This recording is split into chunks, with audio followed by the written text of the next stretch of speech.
In this video, we're going to go over the hydraulic control point on iCON 3D. This is for a dozer or for a grader.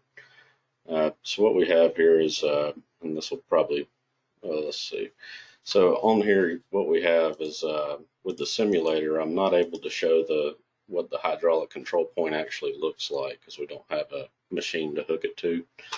But where this crosshair is, which is our blade reference point, you would have a triangle saying it was the center of the blade. So we're just going to pretend like this cross is a triangle. So what the hydraulic control point does is wherever that triangle is located, whether it's the center of the blade, left side or right side, that determines what slope the blade is going to hold based on where the blade is over the model. So you can see right now we're at a target negative 1.4%. If I was able to move this crosshair, or it would be a triangle, to the left side here, then it would be on the other side of the center line of the road, which is falling at a 1.4% also. You would see the symbol change showing the slope fall in the other direction. So to do that, you can either, on the hard keys, you'll have a little circle button right here. It'll be that first circle button. You hit that, and it'll move from center, left, right, and keep cycling through as you pick them.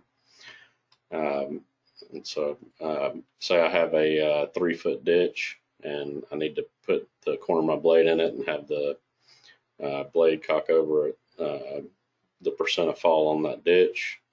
It was on the left side. I'd put my point on the left side, so even if I'm up on the shoulder, it would put the blade at the percent of fall that the ditch is at. If I wanted to move it, I'd just hit that button over to left, right, or center.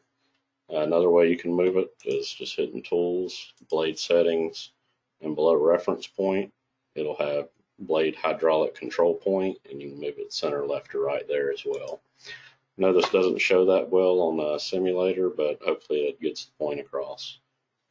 Thank you for watching.